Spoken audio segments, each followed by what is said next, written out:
Hello बच्चों, welcome to our channel the science Pathshala. तो बच्चों, आज हम क्लास 7th के चैप्टर 5 के बारे में डिस्कस करेंगे, जिसका टाइटल है भौतिक एवं रासायनिक परिवर्तन, फिजिकल एंड केमिकल चेंजेस। बच्चों, हमारे दैनिक जीवन में हम पदार्थों में होने वाले विभिन्न प्रकार के परिवर्तनों का सामना करते हैं। उदाहरण के तौर पर हम देखेंगे कि आपकी माताजी आपसे शीतल पेय बनाने के लिए पानी में शक्कर घोलने के लिए कहती है, तो शक्कर का विलयन बनाना एक परिवर्तन है। इसी प्रकार दूध से दही जमाना एक अन्य परिवर्तन है। कभी कभी दूध खट्टा हो जाता है, दूध का खट्टा होना भी एक प्रकार का परिवर्तन है। खिंचा हुआ रबड़ बैंड भी किसी परिवर्तन को प्रदर्शित करता है। उदाहरणों में हमने देखा कि कुछ परिवर्तन ऐसे हैं जिसमें पदार्थ को हम उसकी मूल अवस्था में वापस ला सकते हैं, लेकिन कुछ परिवर्तन ऐसे हैं जिसमें हम पदार्थ को उनकी मूल अवस्था में वापस नहीं ला सकते। इन परिवर्तनों को दो मुख्य प्रकारों में वर्गीकृत किया जा सकता है, फिजिकल चेंज और दूसरा है केमिकल चेंज। फिजिकल या भौतिक यानी कि जो हमारे आसपास में होने वाले ऐसे चेंजेस जिनमें पदार्थ का रूप बदल जाता है, लेकिन उसकी केमिकल जो स्ट्रक्चर है वो समान रहती है। वहीं अगर हम बात करें केमिकल चेंजेस की, तो इसमें एक नया ही पदार्थ बनता है, अर्थात जो पदार्थ की केमिकल स्ट्रक्चर है उसके अंदर चेंज होता है। पदार्थ इसमें एक बार परिवर्तित हो जाता है तो फिर उसे उसके मूल आकार में या मूल रूप में वापस परिवर्तित नहीं किया जा सकता। यहाँ पर हमें विभिन्न प्रकार की एक्टिविटीज दी हुई हैं, जिसके द्वारा हम इन परिवर्तनों की प्रकृति का अध्ययन करेंगे। तो सबसे पहले है भौतिक परिवर्तन, एक्टिविटी 5.1। तो इसमें बताया कि कागज के एक टुकड़े को 4 वर्गाकार टुकड़ों में काटेंगे, फिर इस वर्ग को पुनः 4 टुकड़ों में काटेंगे। अब इन टुकड़ों को फर्श अथवा किसी मेज पर इस प्रकार लगाएंगे कि ये टुकड़े परस्पर जुड़कर कागज के टुकड़े का जो मूल आकार है वो ले ले।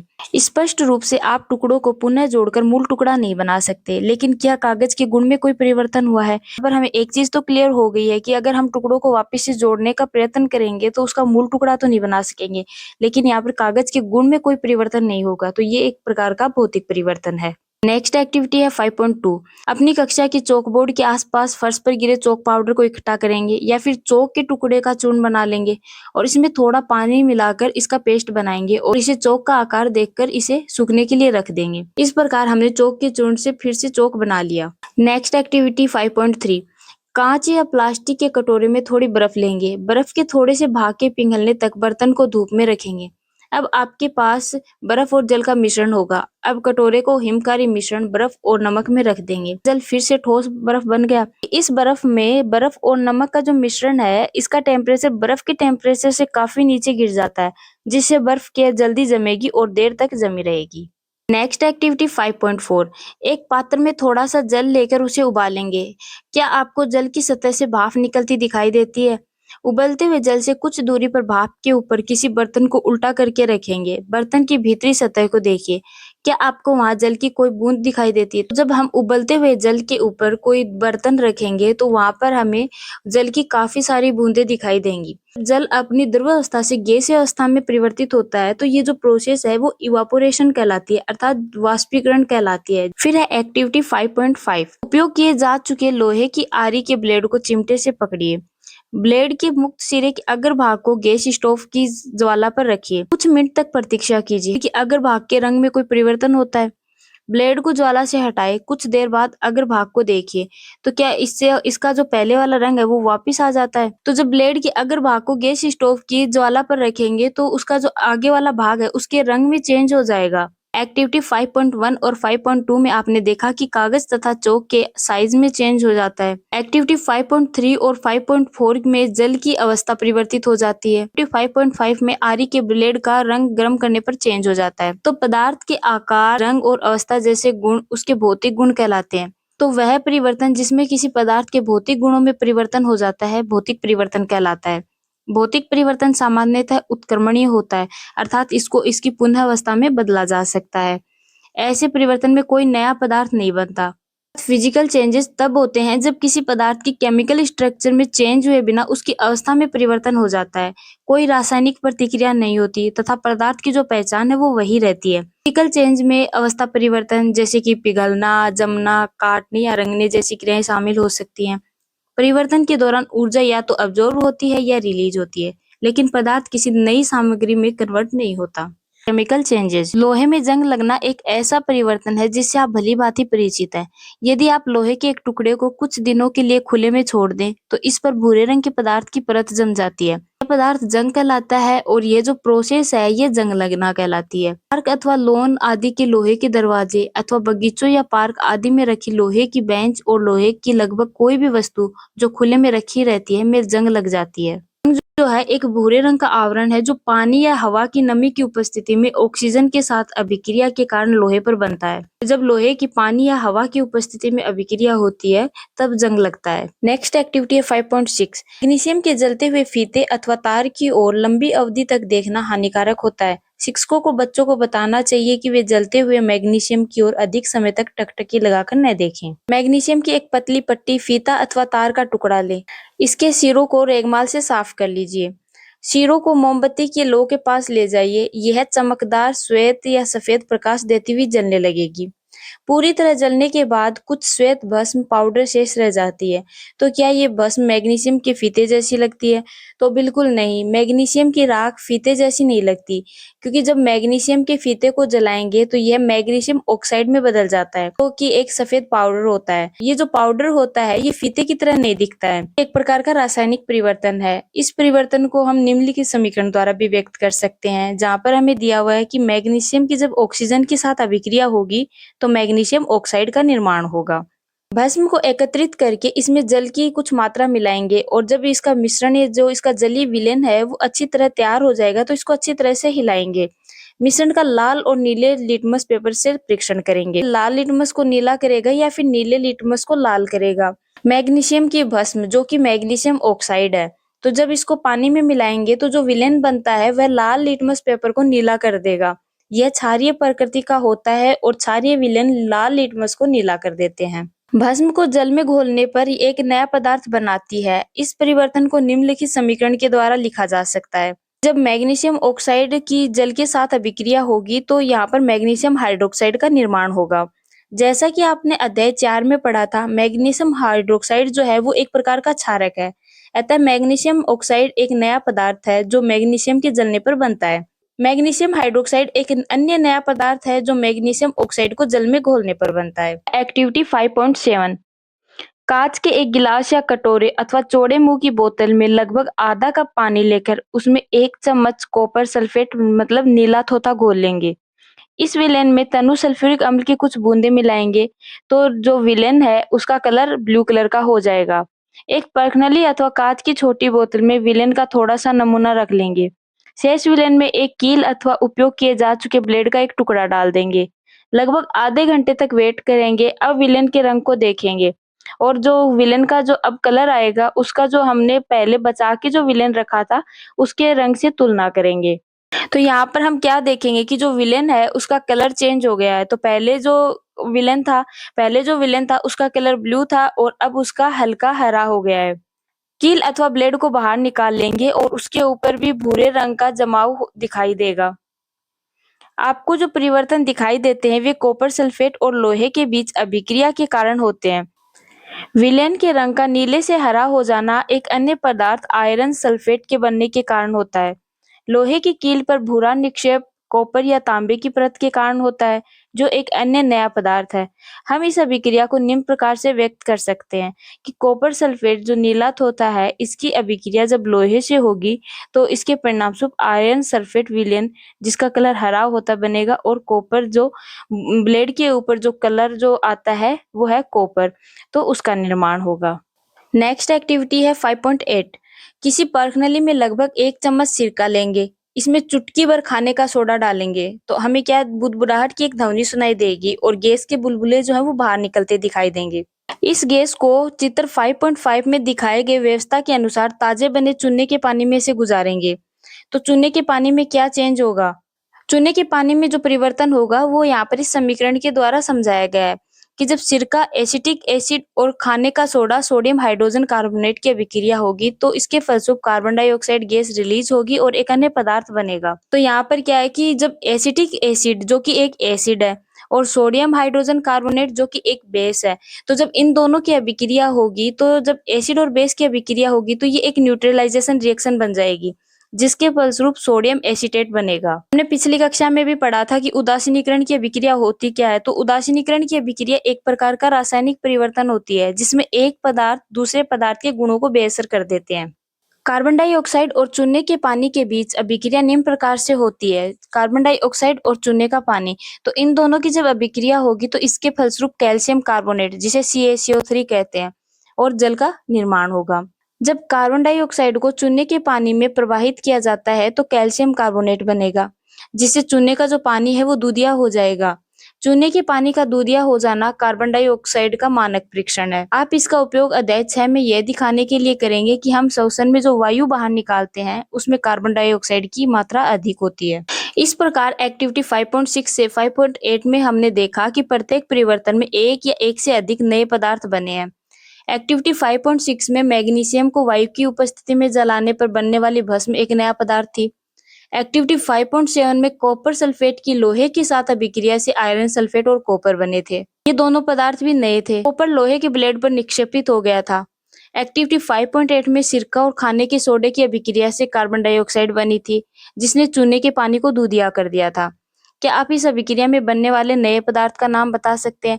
तो हमने अभी पीछे इस चीज पे डिस्कस किया था कि जब एसिटिक एसिड और सोडियम हाइड्रोजन कार्बोनेट की अभिक्रिया होगी तो इसके फलस्वरूप सोडियम एसीटेट बनेगा। वह परिवर्तन जिसमें एक अथवा एक से अधिक नए पदार्थ बनते हैं रासायनिक परिवर्तन कहलाता है। रासायनिक परिवर्तन को रासायनिक अभिक्रिया भी कहते हैं। तो रासायनिक परिवर्तन क्या होते हैं कि ऐसे चेंजेस जिसमें एक नया पदार्थ बनता है जो कि अपने मूल पदार्थ से अलग होता है। केमिकल चेंज में सदैव एक या एक से अधिक नए पदार्थ बनते हैं और केमिकल चेंजेस के फलस्वरूप जो पदार्थ बनते हैं इनको इनके मूल पदार्थ में पुनः प्राप्त नहीं किया जा सकता। रासायनिक परिवर्तन हमारे जीवन में अत्यधिक महत्वपूर्ण है। सभी नए पदार्थ रासायनिक परिवर्तनों के फलस्वरूप ही बनते हैं। उदाहरण के लिए भोजन का पाचन, फलों का पकना, अंगूरों का किण्वन आदि विभिन्न रासायनिक परिवर्तनों के कारण होता है। औषधि जो है वो भी रासायनिक अभिक्रियाओं की श्रृंखला का ही परिणाम है। उपयोगी नए पदार्थ जैसे प्लास्टिक और अपमार्जकों को रासायनिक अभिक्रियाओं द्वारा ही बनाया जाता है। वास्तव में प्रत्येक एक नए पदार्थ की खोज रासायनिक परिवर्तनों का अध्ययन करके ही की गई है। रासायनिक परिवर्तन में एक या एक से अधिक नए पदार्थ निर्मित होते हैं। नए पदार्थों के अतिरिक्त रासायनिक परिवर्तन में निम्न घटनाएं भी हो सकती हैं, जिसमें है ऊष्मा, प्रकाश अथवा किसी अन्य प्रकार के विकिरण, उदाहरण के लिए जैसे पराबैंगनी किरण का निर्मुक्त बाहर निकलना अथवा उनका अवशोषित होना, ध्वनि का उत्पन्न होना, गंध में परिवर्तन होना अथवा किसी नई गंध का बनना, रंग में परिवर्तन होना, किसी गैस का बनना। तो जो प्रकाश संश्लेषण की जो प्रोसेस होती है तो इसके अंदर ये भी एक रासायनिक अभिक्रिया होती है। जैसे ध्वनि उत्पन्न होती है तो ये भी एक प्रकार की रासायनिक अभिक्रिया है। गंध में परिवर्तन होना अथवा किसी नई गंध का बनना, तो जैसे कि जो खाना है हमने बनाया है तो जब इसको हम तैयार करते हैं तो इसके अंदर शुरू में अलग खुशबू आती है, लेकिन जब यही खाना खराब हो जाता है तो इसके अंदर बदबू आने लग जाती है। तो इसको हम पुनः उसकी जो पहले वाली स्थिति थी उसके अंदर नहीं ला सकते। तो ये भी एक प्रकार का रासायनिक परिवर्तन है। किसी चीज के रंग में परिवर्तन होना, जैसे कि लोहे पर जंग लगना, तो ये भी एक प्रकार का रासायनिक परिवर्तन है। किसी गैस का बनना, जैसे कि कार्बन डाइऑक्साइड वगैरह का बनना, तो ये भी एक प्रकार का रासायनिक परिवर्तन है। कुछ अन्य उदाहरण भी यहाँ पर दिए हुए हैं, जैसे कि मैग्नीशियम के फीते का जलना एक रासायनिक परिवर्तन है। कोयला, लकड़ी अथवा पत्तियों का जलना भी रासायनिक परिवर्तन है। वास्तव में किसी भी पदार्थ का जलना एक रासायनिक परिवर्तन होता है, क्योंकि जलने के साथ सदैव ऊष्मा का उत्पादन होता है और जब किसी नए पदार्थ का निर्माण होता है तो वो एक प्रकार का रासायनिक परिवर्तन होता है। पटाखों का विस्फोट है वो भी एक प्रकार का रासायनिक परिवर्तन है, क्योंकि आप जानते हैं ऐसे विस्फोट से ऊष्मा, प्रकाश, ध्वनि और अरुचिकर गैसें उत्पन्न होती हैं जो वायुमंडल को प्रदूषित करती हैं। इसीलिए आपको पटाखे न जलाने की सलाह दी जाती है। तो जो पटाखों का विस्फोट है ये भी एक प्रकार का रासायनिक परिवर्तन है, क्योंकि इसके फलस्वरूप ऊष्मा, प्रकाश, ध्वनि और कई प्रकार की गैसें हैं वो उत्पन्न होती हैं, तो ये भी एक प्रकार का रासायनिक परिवर्तन होगा। फिर जैसे कि खाद्य सामग्री है तो ये जब बासी हो जाती है अथवा सड़ गल जाती है तो इसमें दुर्गंध आने लगती है, तो ये भी एक प्रकार का रासायनिक परिवर्तन है, क्योंकि इसको हम इसकी पुनः स्थिति में नहीं ला सकते, क्योंकि इसके फलस्वरूप भी अरुचिकर जो गैसें हैं वो उत्पन्न हुई हैं, तो नई गैसों का निर्माण हुआ है, तो ये भी एक प्रकार का रासायनिक परिवर्तन ही होगा। सुरक्षात्मक आवरण, आपने वायुमंडल में ओजोन की परत के बारे में अवश्य सुना होगा। यह हमें सूर्य के प्रकाश में उपस्थित हानिकारक पराबैंगनी जो विकिरण होते हैं इनसे बचाती है। ओजोन पराबैंगनी विकिरणों को अवशोषित कर लेती है और ऑक्सीजन में कन्वर्ट हो जाती है। ऑक्सीजन ओजोन से भिन्न होती है, तो क्या हम ओजोन के अपघटन को रासायनिक परिवर्तन कह सकते हैं? तो बिल्कुल हम ओजोन का जो अपघटन है इसको रासायनिक परिवर्तन कह सकते हैं। यदि ओजोन द्वारा पराबैंगनी विकिरण अवशोषित नहीं होती तो वह पृथ्वी की सतह पर पहुंचकर हमें और अन्य जीवों को हानि पहुंचाती। ओजोन इस विकिरण से हमें सुरक्षा प्रदान करने में प्राकृतिक आवरण की तरह कार्य करती है। कई बार हमने देखा है कि जब हम सेव को काटने के बाद उसे तुरंत नहीं खाते तो उसके कटे हुए टुकड़े पर भूरे रंग का जो जमाव हो जाता है। यदि आपने रंग में ये परिवर्तन नहीं देखा है तो किसी सेव का एक टुकड़ा ले और उसे कुछ देर तक ऐसे ही छोड़ दें। इसी प्रकार का क्रियाकलाप आलू अथवा बैंगन के टुकड़े के साथ दोहराएंगे। ऐसे प्रत्येक स्थिति में रंग का परिवर्तन वास्तव में किसी नए पदार्थ अथवा पदार्थों के बनने के कारण होता है। तो क्या यह परिवर्तन रासायनिक परिवर्तन नहीं है? तो बिल्कुल यह परिवर्तन रासायनिक परिवर्तन है, क्योंकि किसी पदार्थ के रंग में परिवर्तन होना भी रासायनिक परिवर्तन का ही उदाहरण है। चैप्टर फर्स्ट में हमने पढ़ा कि पादप पौधे जो होते हैं वो अपना भोजन प्रकाश संश्लेषण नामक प्रोसेस के द्वारा स्वयं बनाते हैं। तो प्रकाश संश्लेषण की प्रोसेस क्या रासायनिक परिवर्तन है? तो बिल्कुल प्रकाश संश्लेषण की प्रोसेस भी रासायनिक परिवर्तन है, क्योंकि इसके अंदर जो पेड़ पौधे होते हैं वो सूर्य के प्रकाश की उपस्थिति में अपना भोजन स्वयं बनाते हैं। तो ये भी एक प्रकार का रासायनिक प्रक्रम होगा। पहली ने कहा कि पाचन भी एक रासायनिक परिवर्तन है, तो पाचन भी एक प्रकार का रासायनिक परिवर्तन है, क्योंकि डाइजेशन के अंदर विभिन्न प्रकार के जो अम्ल होते हैं उनका उपयोग करके और भोजन का पाचन किया जाता है। चैप्टर 4 में हमने पढ़ा कि अम्ल और क्षारक को परस्पर मिलाकर उदासीन किया जाता है। तो क्या उदासीनीकरण की अभिक्रिया रासायनिक परिवर्तन है? तो बिल्कुल जो न्यूट्रलाइजेशन की जो प्रोसेस है वो भी एक प्रकार की रासायनिक अभिक्रिया है। इसमें एक पदार्थ दूसरे पदार्थ के गुणों को बेअसर कर देते हैं, तो ये भी एक रासायनिक परिवर्तन है। अब नेक्स्ट टॉपिक है लोहे में जंग लगना। तो जंग लगना एक ऐसा परिवर्तन है जो लोहे की वस्तुओं को प्रभावित करता है और धीरे-धीरे उन्हें नष्ट कर देता है। चूंकि लोहे का उपयोग सेतु, जहाज, ट्रक आदि का ढांचा बनाने और कई वस्तुओं को बनाने के लिए किया जाता है। अतः जंग लगने के कारण होने वाली आर्थिक हानि बहुत अधिक होती है। तो जंग लगना क्या होता है कि जंग एक भूरे रंग का आवरण है जो पानी या हवा की नमी की उपस्थिति में ऑक्सीजन के साथ अभिक्रिया के कारण लोहे पर बनता है। जंग लगने की जो प्रोसेस है इसको निम्नलिखित समीकरण के द्वारा व्यक्त किया जा सकता है। तो जब लोहे की वायु और जल के साथ अभिक्रिया होगी तो उसके फलस्वरूप जंग यानी आयरन ऑक्साइड Fe2O3 का निर्माण होगा। जंग लगने के लिए ऑक्सीजन और जल अथवा जलवाष्प दोनों की उपस्थिति जो है वो अनिवार्य है। वास्तव में यदि वायु में आर्द्रता की मात्रा अधिक हो अर्थात नमी अधिक हो तो जंग जल्दी लगती है। तो जंग जल्दी कब लगती है कि जब वायु में आर्द्रता अधिक होगी अर्थात नमी ज्यादा होगी, तो उस स्थान पर जंग लगने की संभावना अत्यधिक होगी। लगने से रोकथाम कैसे करते हैं? तो जंग लगने से रोकथाम करने के लिए जो चीजें होती हैं उनको नमी और ऑक्सीजन के संपर्क में आने से बचाना होता है।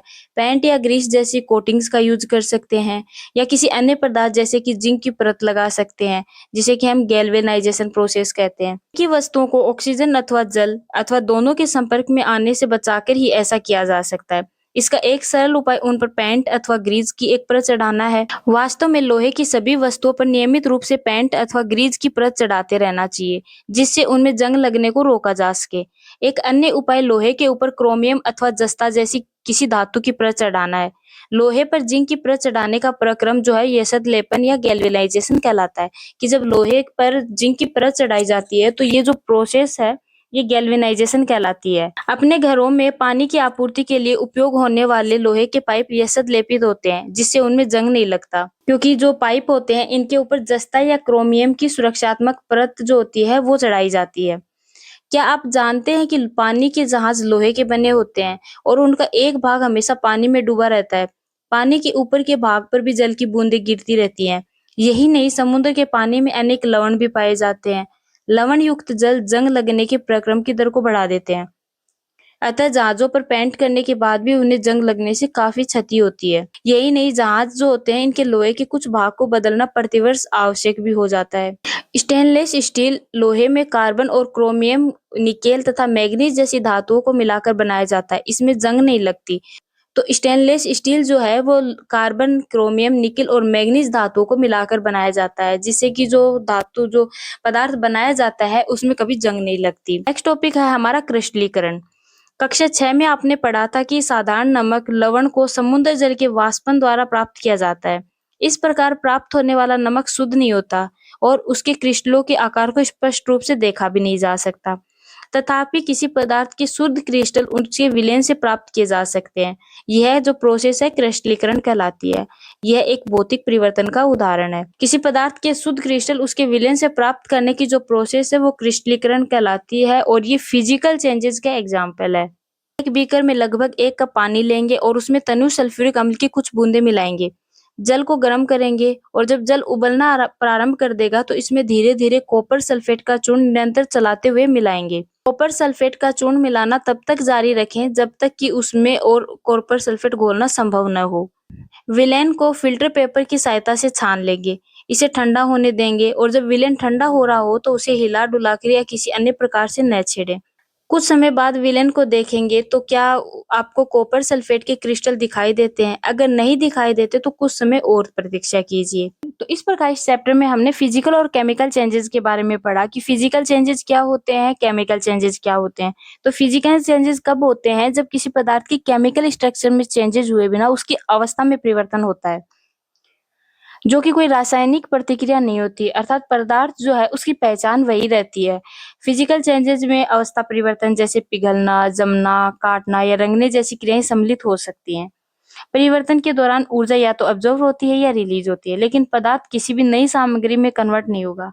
वहीं अगर केमिकल चेंजेस की बात करें तो इसके अंदर क्या है कि पदार्थ की जो केमिकल स्ट्रक्चर है उसमें चेंज होगा, जो कि एक रासायनिक प्रतिक्रिया है और इसमें पदार्थ जो है अपने मूल जो पदार्थ है उससे भिन्न होगा। इसके गुण जो है वो भी अपने मूल पदार्थ से भिन्न होंगे। एक नया ही पदार्थ जो है वो बनकर सामने आएगा। केमिकल चेंजेस के एग्जांपल्स में हमने देखा कि कागज का जलना, लोहे में जंग लगना, दूध का फटना इत्यादि। इस प्रकार हमारा चैप्टर यहाँ पर कंप्लीट हो गया और अब इसके हैं प्रमुख शब्द। तो सबसे पहले है रासायनिक परिवर्तन। तो रासायनिक परिवर्तन क्या होते हैं? जिसमें नए पदार्थ का निर्माण होगा जिसके गुण जो है वो मूल पदार्थ से भिन्न होंगे। फिर नेक्स्ट है रासायनिक अभिक्रिया। तो रासायनिक परिवर्तन जो है इसी को ही हम रासायनिक अभिक्रिया कहेंगे।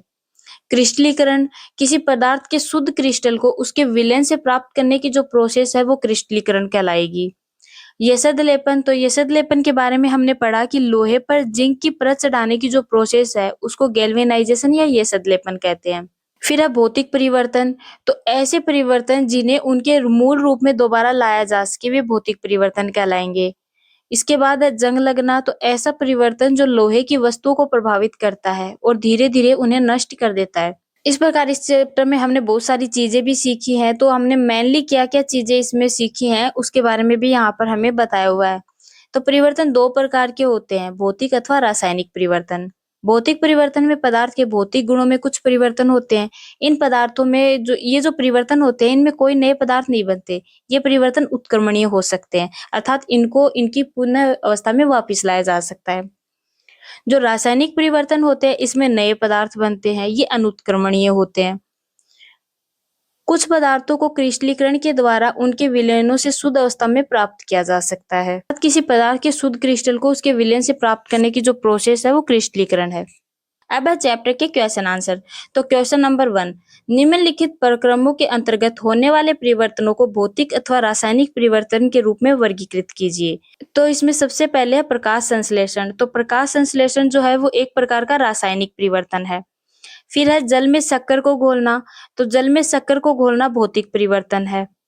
फिर इसके बाद है कोयले को जलाना। तो कोयले को जलाना हमने पढ़ा है पीछे की जो भी जलाने की जितनी भी अभिक्रियाएं होती हैं, जितनी भी जो प्रक्रियाएं होती हैं वो सब केमिकल चेंजेस में आएंगी।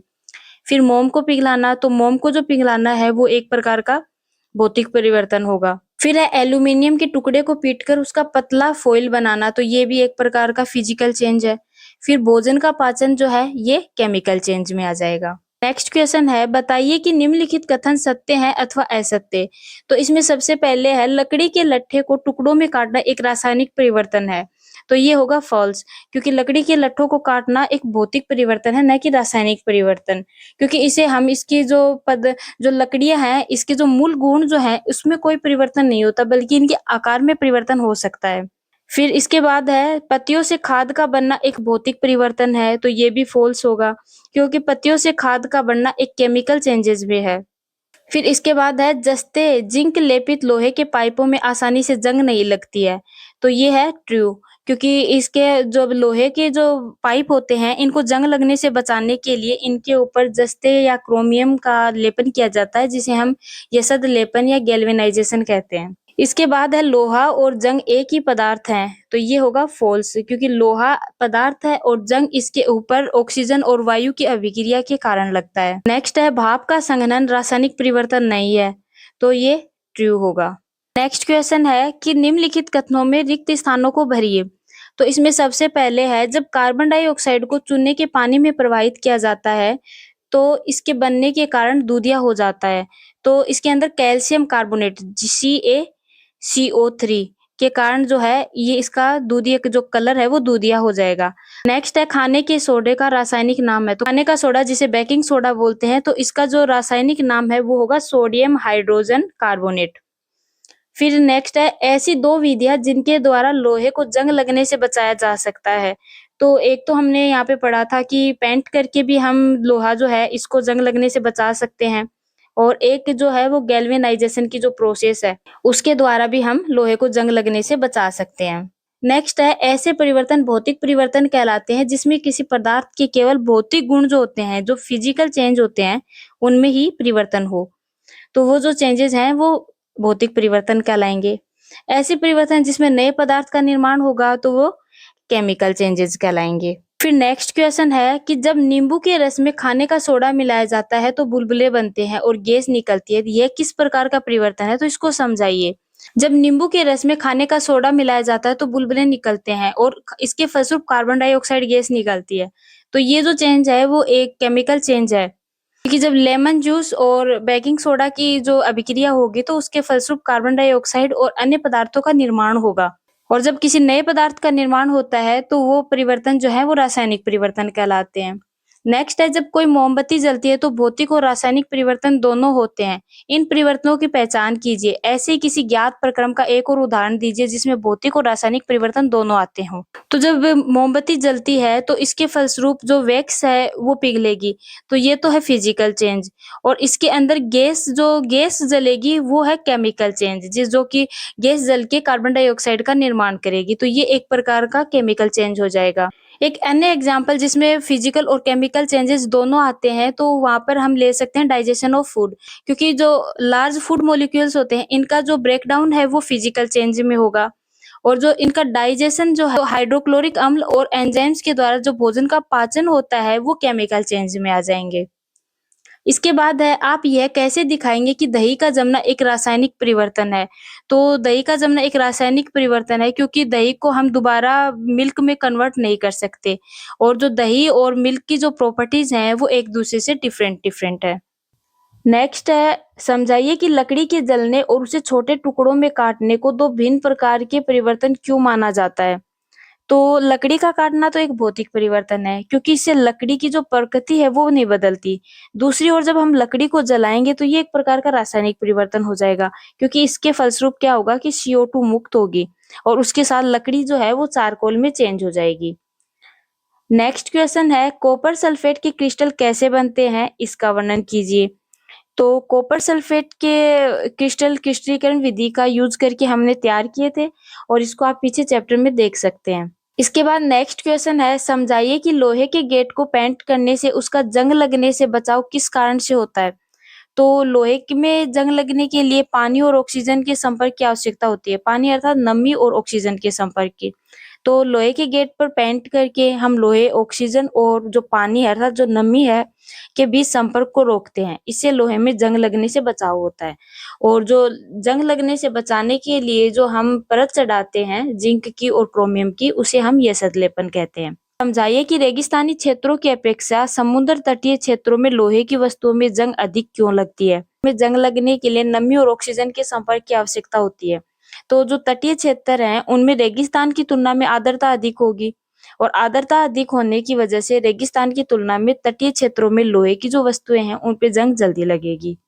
इसके बाद नेक्स्ट क्वेश्चन है हम रसोई में जिस गैस का उपयोग करते हैं वह द्रवित पेट्रोलियम गैस LPG कहलाती है। सिलेंडर में LPG द्रव्य के रूप में होती है। सिलेंडर से बाहर आते ही ये गैस में परिवर्तित हो जाती है। ये तो हो गया परिवर्तन A। फिर यही गैस जलती है, परिवर्तन B। निम्नलिखित कथन इन परिवर्तनों से संबंधित है, सही कथन का चयन कीजिए।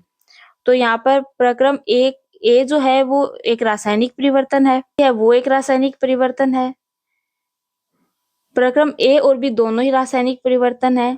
इनमें से कोई भी प्रक्रम रासायनिक परिवर्तन नहीं है। तो यहाँ पर प्रक्रम बी जो है वो एक रासायनिक परिवर्तन है। नेक्स्ट क्वेश्चन है, अवायवीय जीवाणु जैविक अपशिष्ट पदार्थों को अपघटित कर जैव गैस बायोगैस बनाते हैं। परिवर्तन ए। फिर जैव गैस ईंधन के रूप में जलाई जाती है, जो कि परिवर्तन बी हो गया। निम्नलिखित कथन इन परिवर्तनों से संबंधित है, सही कथन चुनिए। तो प्रक्रम एक रासायनिक परिवर्तन है। फिर प्रक्रम बी एक रासायनिक परिवर्तन है। प्रक्रम ए और बी दोनों ही रासायनिक परिवर्तन है। इनमें से कोई भी रासायनिक परिवर्तन नहीं है। तो जो परिवर्तन यहाँ पर हो रहा है कि बायोगैस, पहले तो जो जैव पदार्थ है वो अपघटित होकर बायोगैस बनाएंगे और फिर इसे जो बायोगैस बनाने के बाद में ये जो गैस है वो ईंधन के रूप में जलाई जाएगी। तो ये जो दोनों ही परिवर्तन है ये रासायनिक परिवर्तन है। तो इस प्रकार हमारा आज का चैप्टर यहाँ पर कंप्लीट हो गया है। आई होप आपने इसे अच्छे से समझा होगा। Thanks for watching.